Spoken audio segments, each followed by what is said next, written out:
Hi, Sigrid. Hi, guys. Thanks for being with us. Thanks for having me. How are you? Great. We're good. Thank you. Yeah, we're really excited to talk about the new album. Yeah. There's me always too. more that I could say. Glad to hear your typically huge pop choruses are present and correct on this one. True. Yeah, there are some choruses. Every time I try to make something else than pop choruses, it just creeps back in, always. Yeah. So I guess I'm in the right genre. Definitely. We like the idea that the songs on the record fall into these categories, which are like 3 stages of love unraveling. Was that structure something you planned from the start, or did it emerge during the writing? Never. I just don't plan. Mm. I like planning in a lot of other parts of my life, especially like scheduling and that type of stuff. But for creating and music, that's my free space, and that's where I don't plan. Maybe because my life is very rigid in other ways. Like I'm always going somewhere, always supposed to be somewhere. But for music, I just go in there, and I hate making plans. And I don't think you can, especially with the way I write with writing sessions, you can't really go into a studio with other people and just like barge in with all your ideas without taking into account that you might be surprised that someone else will have a cool idea that you haven't thought of. So if you walk in with a fully fledged chorus or an idea, not a chorus. If you have a chorus when you walk in, that's fucking great. That's the dream. But walking in with a song that is basically finished doesn't work for me. I like to see what happens because I like to write with other people because there is some magic that is created when you either meet for the first time and you speak the language of music, which is very beautiful, or you work with someone who just knows you in and out, like Ashel, who I've made this whole album with. We know each other so well that we don't really need to explain. I feel there's no one I feel that comfortable in the studio with but Ashel. Right. Mm. And so this is a kind of official co-production with Ashel, but I guess you've kind of been producing your music all the way along, ultimately. Yeah. It's just now I'm being credited for it, which feels cool. And I've never wanted to take credit for things I haven't done. But yeah, I think production, it's a vague word in a way. And I think through my whole career, a lot of people have told me that, you don't touch the computer, so you don't produce. But you wouldn't tell a lot of old school legends that because you don't touch the computer, you don't produce. Because producing, for me at least, it's arrangements, instrumentation. It's the overall strategy, the goal, the vision. Yeah. And that can be nitty gritty and down in the details of how the snare should sound, or the synth line, the bass pattern. Can be anything, but it can also be the overall vision for it. So yeah, production is a lot. And I think just want, especially young artists or producers or writers in the room or listening to this podcast, to feel inspired to like take up space. And I don't think it doesn't matter where the idea comes from as long as it's an interesting idea. Mm-hmm. Yeah. And there's so many writers that I've worked with that are brilliant producers as well. Yeah, and your partnership with Ashel goes back, I think, like 10 years, doesn't it? To like Dynamite and stuff. Yeah. Has the relationship evolved at all? Yes. I remember we had our first, I wouldn't call it fight even, but like first like disagreement in the studio 2 years ago probably. And I was like, oh God. It felt so uncomfortable to go in an argument, creative argument with your close friend. And I called my manager like, oh, this is so tough. And he was like, Jesus Christ, like, that's great. When you're finally broken through that, now it's going to get exciting with what you guys are going to create when you've had some you don't tension in the studio. Tiptoe around each other so much. Exactly. It's no, and I think that really shook some things up as well. It was really, really fun and cool to be able to trust each other that much that you can fully disagree. Mm-hmm. It was really cool. Ashel has definitely pushed me to try and be honest in lyrics. I think naturally, because the world is going to hear the music, you put up a bit of a shield. But I think on this album, I'm definitely taking the piss out of myself a bit. I think it's been fun, and I think you can hear it in the songs that I'm not always painting myself as the hero. And it's felt quite liberating in a way. Nice. Yeah. Wasn't there a point maybe before the album where you were feeling a bit kind of stuck creatively?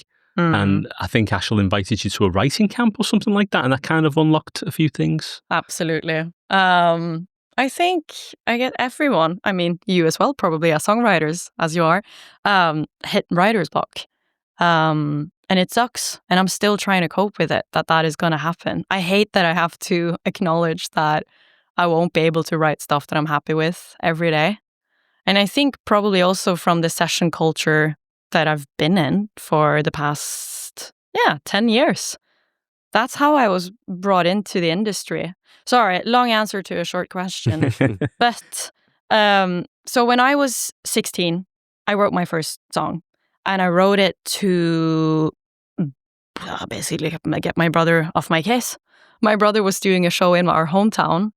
He has an album out as well. It's amazing. He doesn't do music now, but he works in media, which is really cool. But anyways, he was doing a show and I was invited to do a song with him, but he said, you have to write an original song. I was like, oh, fine, okay, I'll finish this song. And then the second song I wrote was for a school assignment. So I've always had these like a reason to write. I don't think I was ever the writer that was like, oh, I have to get my feelings off my chest. I would talk to my family or my friends, or it was my relation to music was more, I don't know. I guess I was very shy growing up, so I felt like I could hide by the piano, which I absolutely loved.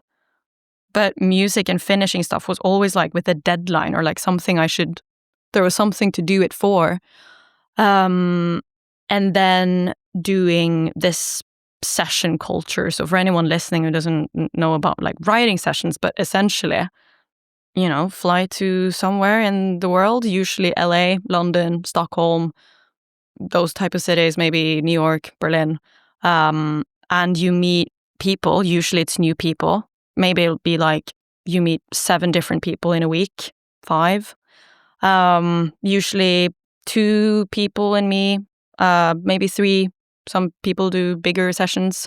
You talk for a little bit and then you get into writing. And it's so vulnerable and you feel very naked. And it's kind of this like contract like that you sign in the air of like, let's leave this in the room, and you just trust each other. And it's super exhilarating and very exciting, but also you can get quite tired from it, of opening yourself up that much to so many people. And also to feel the pressure that literally your phone will go off after the session being like, how did it go? You got any songs, any hits, any bangers? And I love the pressure of knowing that you might walk out with your favorite song that you've ever written 3 hours later or 15 hours later. Don't know how long it takes. And it's exciting and I like the work of it. But I think I got to a point 2 years ago where I was just like, I don't know if I work that well in this environment right now. So yeah, I hit a bit of a writer's block. Nice. 2 years ago maybe. Nothing super dramatic. This is not me talking about like the tough times in my life. But it was just a period of like, I don't know what to do next. And Ashel, of course, was calling me up being like, I think you should come to this writing camp. Me and some friends of mine were doing a writing camp, but this time we're writing for other artists. Why don't you come as a writer, not as an artist? And it was exactly what I needed. To not write for myself, not sit there and write lines and like think about the marketing plan at the same time, because that's how I work. It's impossible for me to not think about the end product and think about everyone who's going to hear it. So I went to this writings camp. One of the best things I've done. It was so fun. We wrote 2 songs a day, which is a lot. Yeah. But it was so fun. And I didn't feel the pressure. And I felt like it didn't really matter if we came out with something amazing or not. The most important thing was that we were there and we had all put the time off to try and see if we could create something. And it was just such a shift in mindset. Yeah. And I've heard SZA talk about this in interviews of how she's written some of her best songs when she's not been trying to push it for herself. But like the end of the day, like the afterthought, which, yeah, I guess for me as well, it was really fun. So it was a really fun bunch of people as well. It was me, Payday, Harald, he's a Norwegian producer. He's mostly known for working with Megan Thee Stallion. He's amazing. It was Edvard Erfjord, who's done a lot of like pop music, a lot of Little Mix. Anders Nilsen, who's more in the house, techno, pop scene. And then it was Ashel, who does everything, like pop, indie, rock, his own neoclassical music, indie, blah, blah, blah, everything, and me. And it was great. A really eclectic mix of writers and producer. And we came out with probably 8 songs or something, but one of them were Hush Baby, Hurry Slowly. Right, Yes, I was going to ask about that actually, how that one actually came about. Sorry, I'm talking a lot. It's okay. You'll have to cut this down. But yeah, Hush Baby, Hurry Slowly was, I think it was a lyric idea I had in my phone for a little bit, just like, I don't know, that sounds cool. Hush Baby, Hurry Slowly. And I thought already like the words sounded hooky next to each other. And then the guys started working on a bit in the studio. And then I just felt a whiff of inspiration. I don't know, we just had dinner or something, I think. And I sat down on the floor and I was like, please give me the mic. And then I got a bit bossy for half an hour and I was like, guys, just let me cook now. And I kind of did the whole song. All the melodies just riffed it in a one take. And then we had the song and we just like perfected the lyrics a bit afterwards and that was it. And then after the song was made, I was like, I like this. I think I want to keep it. So yeah. Songwriting's so unpredictable in that way, isn't it? We've heard other talk of, I think Dan Wilson, you know that songwriter, Dan Wilson? He's written with Adele and a bunch of Taylor Swift and a bunch of people. Well, he talked about doing a session and it being a completely dry session, nothing came of it. And then they were getting ready to leave and he was just sat with a guitar, just noodling, absent-mindedly. And someone went, hang on, what's that you're playing? And in 10 minutes they had the song. What song was it? I can't remember what it was. Was it Mike? What was the artist they were writing for? I can't remember, but it ended up being like a single.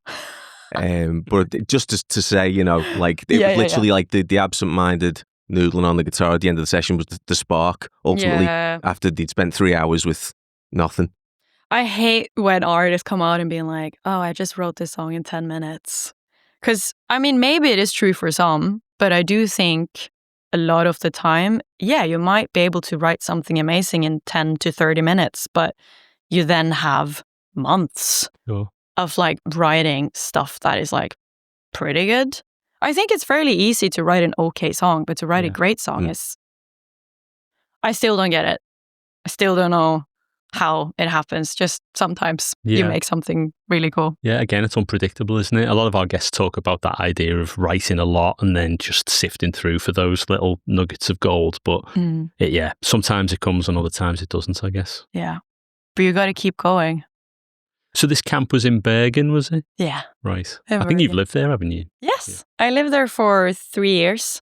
After high school, I wasn't sure, was I sure what I wanted to do? I don't know. Feels like ages ago. But I studied comparative politics for a mere amount of 4 weeks in Bergen. My brother lived there and I knew that I think I just had a feeling that Bergen was more exciting than Oslo.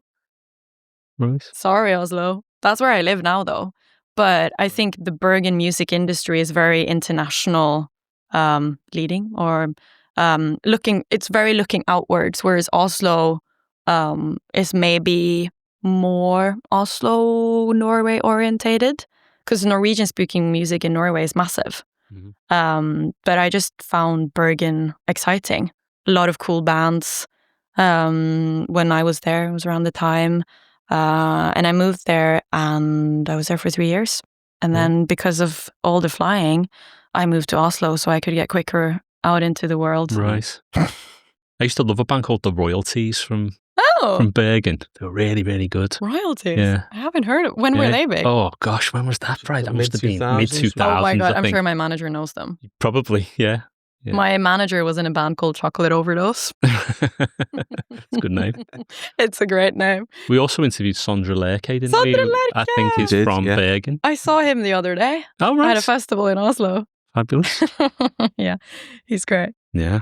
Jellyfish is a song on the album that really, I think that's the most Scandi pop kind of song on there. It almost evokes sort of the Cardigans, that kind of vibe. Was that the sort of era you were going for there? Yeah, we wrote this in the summer of 24 or 23. I can't remember. I should have my notepad out. But yeah, Jellyfish was written a couple summers ago. Me and Ashel in an attic studio in Oslo. It was very cozy. A friend of ours owned the studio, Mikael Paskalev. Right. If you remember the song I Spy, he's sick. He started at Lipa. Oh, okay. Yeah. We went to Lipa. You did? Yeah. There you go. Small world. A lot of great people come from Lipa. But yeah, we wrote in his studio, and I think I was, just feeling in a Scandi pop mood. Was listening to a lot of Cardigans at the time, thinking about all the music that I grew up loving and listening to, like Peter Bjørn og Jon, that band, early Lyrical. I specifically referenced, there's a Lyrical live video of her singing in a street in Stockholm. It's quite shitty filmed, but that's the beauty of it. And she sings so effortlessly. There's no microphone or anything. It's just like the camera audio. And her band is playing on this very tiny, cute red piano. And I've always loved the energy of that video. And I think that's what I tried to capture a bit in the song as well. Yeah. I wanted the vocals to feel easy because I always push a lot. But I just wanted this time to chill out. And it's still the demo vocal take because we couldn't make it better. It was just something in it that day. There's something when you record the vocals on the day you write it, I think. I like to, maybe that's again from like all the learnings I have from doing writing sessions where you usually finish the product like in 1 or 2 days. Mm-hmm. I like things, like I like an idea to be fully grasped quickly. I hate leaving things for too long because then I usually, lose track of it or I get bored. And how do you make that kind of progress so quickly then? Are you jumping straight onto the piano and thinking about the kind of the concept or the sort of overall kind of colour of the chords, or trying to marry a phrase or a word with a melodic fragment or something? What's your usual kind of process? I think it's a lot about not giving up on the idea, trying to just like push, and quickly take out things that doesn't feel exciting, get to the core of the idea if it's good, continue on that, continue on being nitty-gritty with lyrics, make it feel like, me and Ashel often talk about choruses as like a circle. Like you want it to be so good that you could just put it on repeat. I think often if you especially love melodies, I love melodies, it's very quickly to write so many melodies that when you get to the end of the chorus, you're a bit exhausted with all the melodies. And it feels like when you start over again, like if you were to put the chorus on repeat, it feels like, whoa, it's a different world. We like to like tie it up nicely. Yeah. And I think Jellyfish is that type of chorus where you could just hear it over and over and over again. It's a lot of like where you place the notes, like the melody. If you start on the one or start after the one, or, like all those small details matter. And it can just be a tiny nudge of a note, and that can make all the difference. And then lyrics that just means something. We are often quite strict with that. Like everything needs to have a place and a meaning to it. If not, there's no point. Try to avoid fillers as much as possible. And then to get the song up and running as quickly as possible, we usually, and what we did on Jellyfish as well, it was fun. Like we were both thinking like we just got to play instruments that might not be our first instruments as well. Mm-hmm. Ashel is a bassist, but I was like, guitar. Or I got Ashel to do backing vocals in the song. He's an amazing singer. Really cool. You hear the because I do that da, da, da, da, that's me. But he does the Right. and I tried to do that, but it didn't have the same flavor as when Ashel did it. And it was, again, it's a song about friendship, and the fact that you hear two different voices singing together does something. Feels special. It's interesting what you said about, you wanting to kind of capture the idea quickly. I think that ties in with the theme of the song, because it is kind of about a new relationship, isn't it? That kind of heady excitement. So it really works in the song's favour in that sense, doesn't it? Absolutely. And yeah, I mean, I'm gonna admit, I thought I was writing the song about a guy that I was dating at one point, and that was very charming, that he was so shy, and I thought it was super cute. But then when we continued on the songwriting, I realized I'm not writing about that guy, really. I think I'm writing more about friendship. I'm writing about Ashel sitting next to me, writing about my band and crew, my family, my friends. So it became like a song more about connection, right? As a whole, wherever you find it, and whenever you do find it, you should hold on to it, because it's very special when you meet people that you want to hang out with, whether that be friendly or something more. Yeah, nice when a song can evolve in that way, and you get kind of multiple meanings from it. Like, it might have a surface layer of meaning and maybe something a bit deeper as well. Yeah, absolutely. We also heard that you had Napoleon Dynamite playing in the background. Yes, we did. It's just it's the best geeky reference. I love it. Yeah, we had it on in the background on the Mac whilst writing, and working on the arrangements. Yeah. Sorry. No. I was going to say, so you must have seen that movie a lot then. Quite a lot. I think geography is quite important to the creative process. We've certainly spoken to a lot of songwriters over the years who it's been important to. And I think aside from Norway, you wrote the title track in London, and I think 2 years was written in Tokyo, and I know you've written in LA. So how do you capture your ideas on the move, and do those different environments kind of impact what you write? Yes. I can't tell you exactly how it affects me, because songwriting is still a bit mysterious to me. Sure. But I will say, though, there is something very special in that studio in Bergen. It's a place called Lyrical.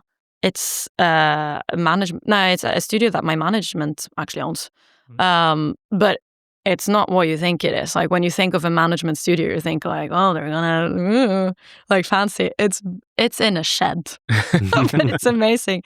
I think it's an old boathouse, and it feels like the control room feels like being in a ferry or on a boat. You know, in the where the not the pilot, but the, what do you call it? The captain. The captain. Yeah. It feels like the captain's room, so you feel quite bossy when you're there. Really cool.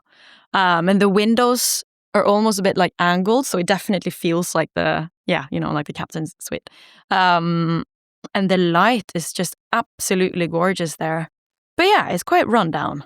It is. And there's an outdoor toilet, and the door doesn't fully work, but that is the beauty of it. And I've been working in this studio since I was 19. It's where we wrote Dynamite, me and Ashel, which was our first writing session together when we first met. I've written High Five in there with Emily Warren and Martin Shirley. What else is in there? Loads of other songs have been there. Borderline, Hype was partially made in there. A lot of this album has been produced in there. It's a place that makes me feel like there's no pressure at all. So Fort Knox was made there as well. Right. Yeah. Loads has been in there. Gosh. That's some shed. Yeah, some shed. I love it.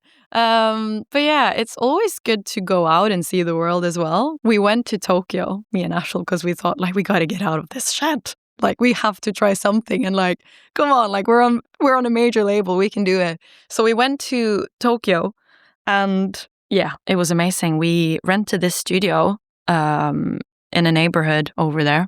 It was super cool. A very interesting studio. I saw an original Picasso drawing on the day we left, but the owner was so chill about it. Or like, and he lived there as well. It was super cool. Wow. Never a very, very special place, a very unique studio. I loved it. And he was so great and very lovely to have us there. And we were working on ideas. And with me and Ashel, we usually there's so many demos that we have that have never seen the day of light. And it's usually, a lot of them is like, how many chords can we fit into a song before people start to question if this is annoying or exciting to listen to? And 2 years is one of those songs. Right. We changed the key into the chorus, which is exciting. And then we go back again for the next verse.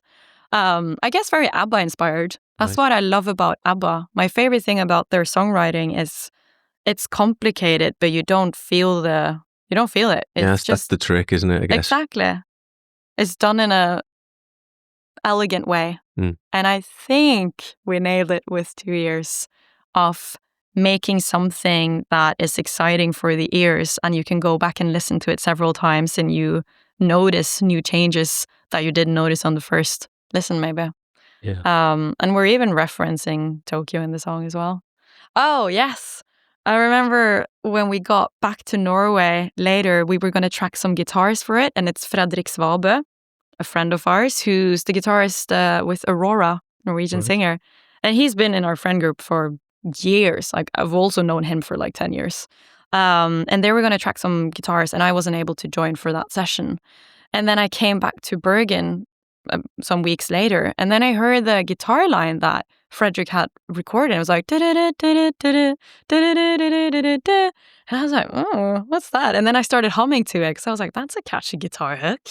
And then we made the Oslo to Tokyo, what are you running from? Why did you let me go? Yeah. So then I made a vocal hook out of the guitar hook. Again, proves the point. It doesn't matter where the idea comes from. And now Fredrik's a songwriter on the song as well because we made this vocal hook from it. So it's very exciting. Great. You mentioned Fort Knox, which I wanted to ask about as well. Yeah. Now, I know you've often had a kind of fire in your work, going right back to Don't Kill My Vibe. Yeah. But you said you were raging when you were writing this one? Yeah. I was very angry. And I think anger is one of the most inspiring emotions to me. When we talked earlier today about when I started writing, I didn't start writing because I felt like I had to.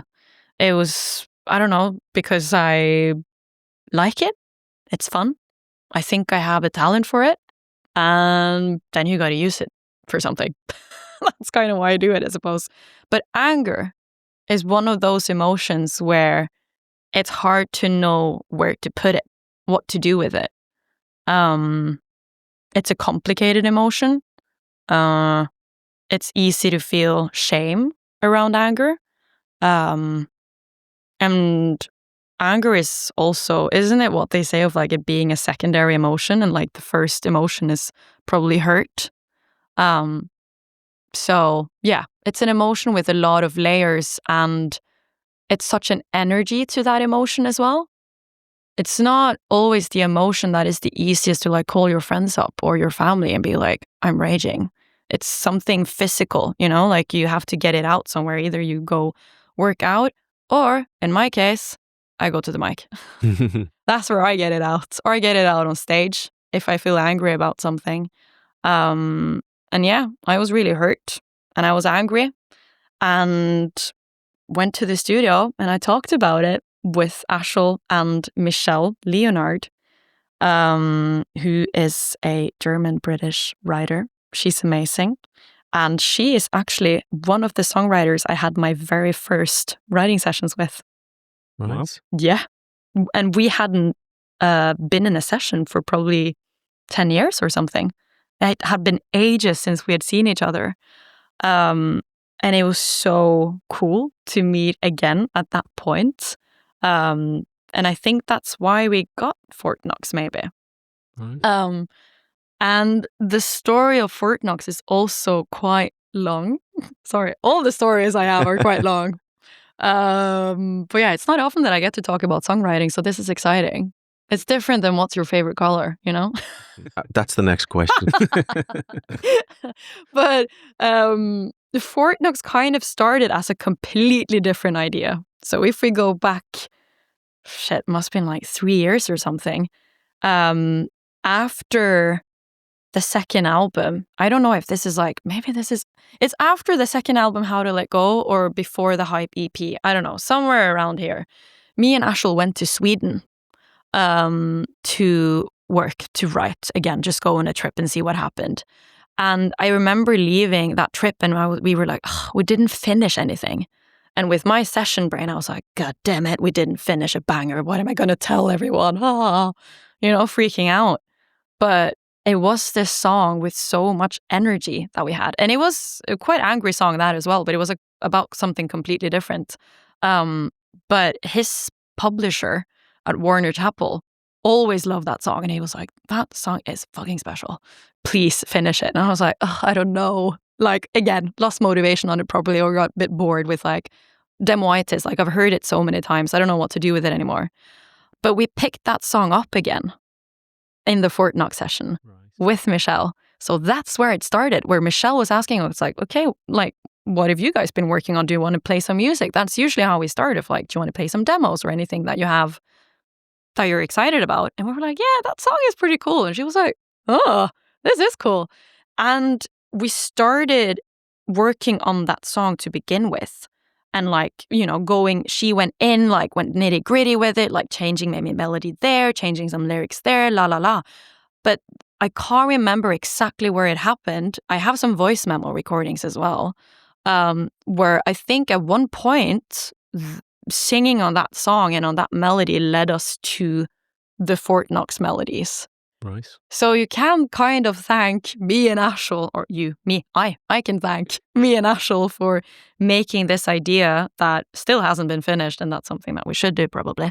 But that led us to Fort Knox, because we wouldn't have written Fort Knox if we hadn't started with that other idea. Right, yeah. So it just shows again, you have to write all these unfinished ideas to maybe get to something else.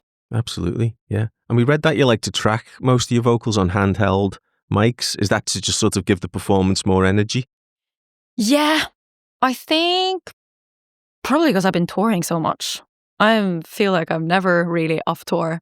And I'm more used to singing with a live handheld mic than I am with a studio mic. I don't know what to do with my hands when I have them free.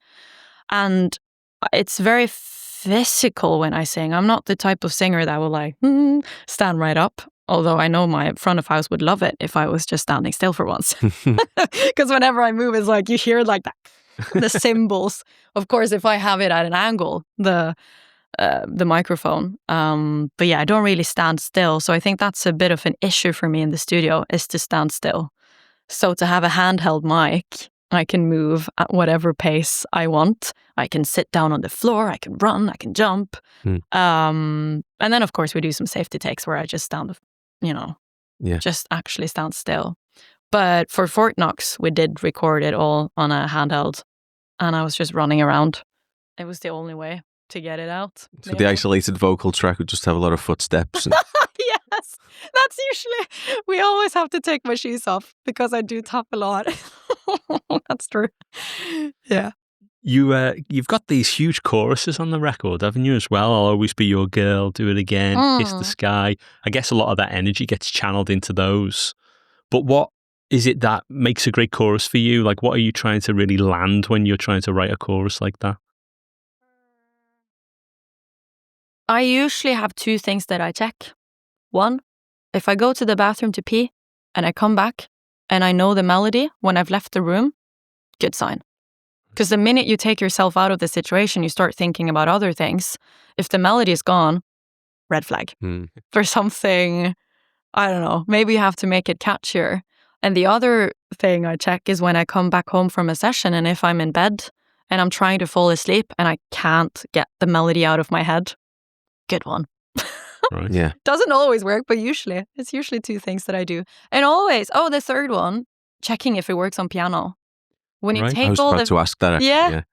When you take all the fancy things off, and I'm going to sound like I'm 60 years old now, but, which I probably am sometimes, now with production being so easily accessible, like we can all produce from anywhere. I think sometimes songwriting can get a bit lost in like a vibe. I love vibey music, I really do. But for my music, I love making things that will work in any scenario. So if you strip everything away and it still works on the piano, then I think it's a good song. Yeah. Yeah. Well, in the title track, you've very much kept that way, haven't you? It's very exposed and very sparse and just piano and vocal pretty much. On that one, yeah. That one was impossible. Like, we couldn't. That is still the demo production. Oh, is it? Right. Yeah. We made There's Always More That I Could Say. That was me, Will Taylor from Flight. Oh, yeah. Right. Yeah, they've been on the show as well. Have they? Yeah, of course they have. Iconic writers. They're so good. And really good friends of mine. We've known each other for years. It was me and Will and Ollie Baston who wrote this song in Ollie's studio. It's an old BBC studio. Super cool. Very 70s vibe. Nice. And yeah, it's a song about miscommunication, getting it wrong, all the things that you wish you'd said, but you just choke on your words when the moment is there. And yeah, easier to write a song about it. Some lovely chords on that one. Yeah, I agree. Thanks. It's still always piano playing. We tried to re-record that too. Just because you feel like when you make an album, it's like, we should try and re-record it. But it often happens with me where it's just the demo is the demo. And that is the feeling that we try to capture. And I think all his piano playing is brilliant. Yeah, that was a really lovely day. And I think you can hear Will's writing in it a lot as well. Especially in the lyrics. It's really lovely. It's more the type of writing where every line makes sense, but I guess it's not necessarily so pop. It's not so direct, all of it. Like, you can put the meaning into the words as you would like yourself as well. Seems like you seem to hit upon the form and the sound and the melody and everything quite quickly. But are you someone who would kind of throw out different options, like the sort of classic top line of here's 3 options for this, or are you more led by this feels good, let's stick with that? No. Michelle, the writer on Fort Knox, she has made so much fun of me and Ashel when we are writing, because Ashel and I probably as a default are critical to every idea until the opposite is proved. Oh wait, the opposite is that the saying? No, did that make sense? Critical of the idea until it's been proven that it is good. Yes. Like, we have to turn every rock? Oh. Yeah. Snu hver stein is a Norwegian expression. Like explore every other option. We have to explore every option, and yeah. I'm definitely the type of writer that would like a lot of versions of something until we hit it. If it's just eliminating any idea that feels okay. I don't like going for the first and the best. The reason why, if we stick with a demo, for instance, in terms of production or writing or anything, or vocal take, is just because I've tried 6 to 10 times to do it again and I can't beat it. So it's always a process of like, but I've exhausted every other option. It needs to be this. I hate knowing that there is something that I could do. There's always more that I could say. There is always more that you could do. But I guess it's a bit of the ethos of this album as well, of like, we've tried so many options for things, but we have gone with the gut feeling of, well, it worked on the first try and we've tried the other option and that didn't work. And this is amazing. We should go for it. And is the same true about lyrics? Like, there's that lovely line on Eternal Sunshine, isn't there? I want to still be friends with your brothers and sister. And it's just a lovely detail about the aftermath of a breakup. But is that something that you would say, okay, there's that line and another version of that might be something else? Or with lyrics, is it more like, no, that has to be the line? I mean, with that line, I could never change that one. Yeah. I love that one. It's, it's beautiful and true. But Eternal Sunshine is also a song that is in writing exactly like we wrote it on the day. It's again with Will Taylor and King Ed, who's in London, and we wrote it in Ed's studio. And then we produced it afterwards, me and Ashel. There's strings on that song by David Rossi, who I've been working with loads before as well. He did strings on Side of You. You may know him from like strings for a lot of big stuff like Coldplay. So yeah, David is amazing. So cool. We did a lot of the strings over Zoom. Yeah. That's amazing. We love the variations in the vocal deliveries across the album as well. Thank you. But on Kiss the Sky, it has those brilliant kind of talking sections where you shout the ends of the sentences. Yeah. How do you know that they need those spoken moments? Is that just trial and error? That was good shout on that one. Kiss the Sky is a song that I wrote with Noah is his real name, but Whammy Boy. He's an artist as well. Check out his music. It's really, really good. He is a Norwegian producer, writer, singer. I know him from Bergen because his studio is across the hall in this lovely shed. And he's in the same friend group. And yeah, Kiss the Sky was our first writing session. And we wrote the chorus and the pre, and we had a different verse for that song. But the production was pretty much how it is now. And I always loved it. I felt like it was something with the song that didn't like fully click. And it was also so funny, and I didn't know what to do with it. And then when we were finishing the album and I was missing some songs, I was like, that chorus is fucking epic. It's so cool. And it's funny, it's sassy, it's stupid and silly, but also dead-ass serious. And I think it's a bit different to songs I've done before, maybe. And then I just wanted a new verse, and then I showed it to Nick Hahn, who I was having a session with in Oslo. Nick Hahn is the one I wrote I'll Always Be Your Girl with, and a lot of other songs before. So it was me and Nick, and I showed him this song again, like taking in another writer on it.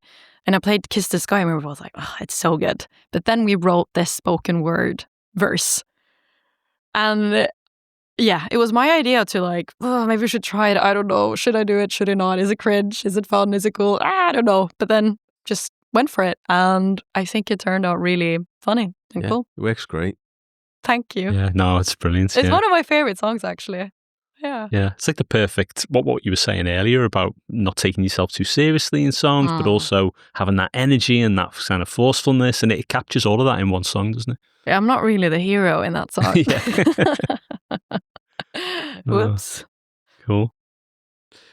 Yeah, you mentioned Martin Shirley a little bit earlier. I sort of know him a little bit because he went to Lipper. This is news to me. What? Where else haven't you told me? Did you go? So were you at the same? We actually met later at an event. We were both speaking at an event, and we got talking, and now we're like Facebook pals. But he said you take songwriting very seriously. He said, "Have you talked to Martin?" Oh God! I did check in. What else did he say? He was quite brief, but he said that he said, well, Sigrid's lovely. He said a lot of nice things about you, but he also said that you take songwriting very seriously. So I was wondering, is it the most important part of your creative life, or is performing as equally as kind of challenging for you? I'm blushing. That was embarrassing. He's so right, though. Yeah, I do hear that a lot. I don't go to the studio to mess around. This is serious to me. It's my job, and I feel like it is my job to give it my all when I go to the studio, and I probably expect that from others in the studio too. Of like, I think it's super exciting when people that I work with are willing to go that extra mile as well of trying to create something great, no matter how many hours that takes. I mean, within reason, of course. But yeah, it's really fun though. I do think it's really fun when you take yourself seriously as a writer in the studio of like, no, why should we go for just the first and the best that comes up? Why don't we push it further and see how great of a song we can make?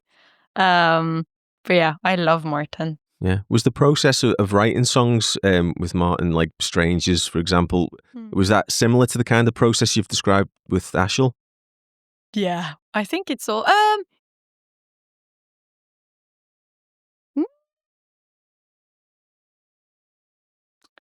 Oh, good question. If it is different. I mean, it is, your relation to every writer is going to be a bit different. I think with Martin, yes, definitely.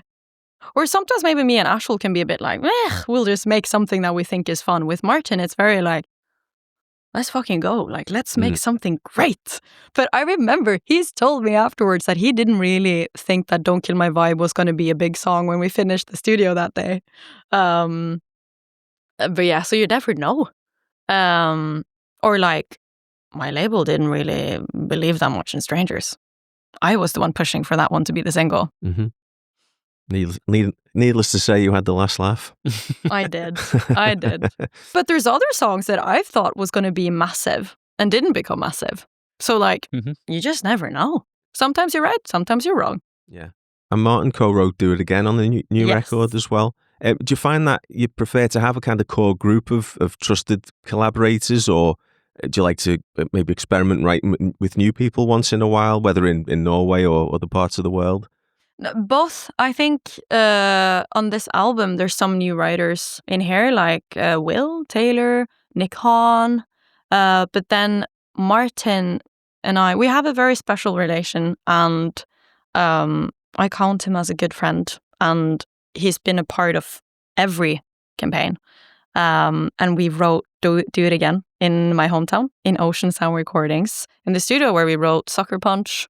Mine Right Now from the first album. We produced the whole album in that studio, or most of it. And we were there back with Will Taylor and Martin and I. And I just remember when we found the chorus of Do It Again, and we just looked at each other like, yes, finally. Yeah, it was so sick. Really, really cool. I love that song. That one is, I guess I was referencing like a bit of, I don't know, it's a pop song, but referencing Gorillaz. Just think of like alternative music that I grew up listening to. Love the drums on it. It's really cool. And it's just an earworm. Do you ever use your native language when you write? No. I've been thinking about it if I ever should sing in Norwegian, but it's never felt natural to me. Right. I don't know if I ever will. I mean, never say never. You might hear something Norwegian from me, but I guess my accent, my dialect is quite strong in Norwegian. I don't know if that would work for me. I really feel comfortable in English. Maybe also because it's a bit of like, you can, not that I'm a character, I'm very much myself in the songs, but I was really, really shy growing up. But then I started doing theater. And I remember after I played the king in a play, I just transformed because I was not myself anymore. And maybe it's kind of the same thing when I sing in English. I can allow myself to be a more grand version of myself. I don't know. Nice. There was a podcaster wrote to us the other day. Oh, yeah. I know what you're going to say. What? We don't know him, but he'd mentioned one of our episodes on his show. Okay. And when he mentioned us, instead of saying Sodajerker, he called us Sodajerker. He thought we were Norwegian. We were Norwegian. Thought it was a Norwegian word. Don't know if you think maybe we could pass for Norwegian. You could. You definitely I've got the could. colour in it, I think. You could. Yeah, but this guy was obviously a big fan of the show. You know? That's so cute. I'll Always Be Your Girl is the opening track of the album, and we've used it as the opener for this festival this summer. We're playing every single weekend this summer. Wow. I love festivals. I really do. It's my favorite thing to do outside of the studio.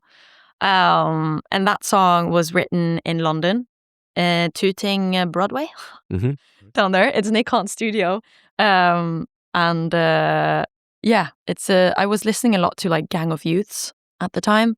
I was me picking up the guitar. I'm not a guitarist by any means. I know a little bit, but piano is my main instrument. But again, picking up something that is not your main thing and just doing the do do do do do do do do. And I was like, oh, hooky, and then la, la, la, la, la. Super fun. I felt like a teenager, which I think is a great feeling to begin with when you write a song. If you feel like a teenager when you do it, Absolutely. yeah. Yeah. You're just super excited about everything. And I just needed to scream and shout a bit on that song as well. And is that a consideration when you write, like, oh, this would work well for, say, festivals? Absolutely. I like to have a goal for everything. Like, there's something that we can use it for. But probably how I was growing up with, like, mom and dad being like, you do things so that you could, like, it has a purpose, it has a meaning to it. It's like, you know, the rule of, like, when you go up the stairs and there's you always leave something in the stairs so that when you go up the stairs, you can bring it up. Classic. My mom does that all the time. It's the same thing with songwriting, I guess, of like, you know, we're going to have this note or we're going to have this chorus because it's going to sound fucking great at festivals. It's good to make these tiny goals. Yeah. So I'll Always Be a Girl. Love that song. I love the high note. It was horrible to learn how to sing it that high night after night. But my amazing vocal therapist, what do you call it? Vocal coach in Oslo, Marie Pilström, absolute legend, has taught me so much about vocal technique. Wow. Yeah. And I haven't really done a lot of vocal lessons for the past few years because I've been touring so much. But this year I realized I got to work on it. Yeah. And I guess the more you push your voice, it just gives you more options melodically maybe as well. Yeah. And to realize you have a bigger range than you might think. We're working on this new technique called halvmetall. Half metal would be the exact translation. It's basically, I usually sing either it's like full force, full speed ahead, or chill. But it's this like sweet spot in between there where you kind of hold back a bit, but it's still, you're still singing like with your whole body. It's not just up here in your throat that can really exhaust you, your muscles. And it's this like halfway thing that is kind of interesting. So I'm trying to learn more Half about metal. that. That's a good album title. Yes! Yeah. I feel like fans are maybe waiting for me to make a metal album. I've seen a lot of comments. Maybe. It was after the Bring Me the Horizon track that people started asking about it. Yeah. But then maybe we could talk about the 9th track on the album. That was thrown in there last minute. It's called, have you heard this song before? Yeah. And it is a song that I made with Noah, Whammy Boy, the same guy that I wrote Kiss the Sky with. So after Kiss the Sky was decided, like, oh yeah, we want this on the album, and Ashel and I worked on the production, which was fucking hell for a hot minute. We lost it a bit. We were stuck in this like super dark studio with no windows, trying to sort the production of Kiss the Sky for 24 hours. It was a lot, but we sorted it in the end, and it was worth it. Thanks, Ashel. But Have You Heard This Song Before is written with Whammy Boy, the same guy from Kiss the Sky. It was in this lovely shed studio in Bergen. We had gone for dinner. We had been working on a song earlier that day. It was pretty cool, but it wasn't like, oh, this is amazing. And then we were getting hungry. We went into town, because that's what I love about Bergen. Everything is so close. We ate raspeball, which is a local delicacy. It's basically meat inside of a potato-looking dough thing. Very traditional food.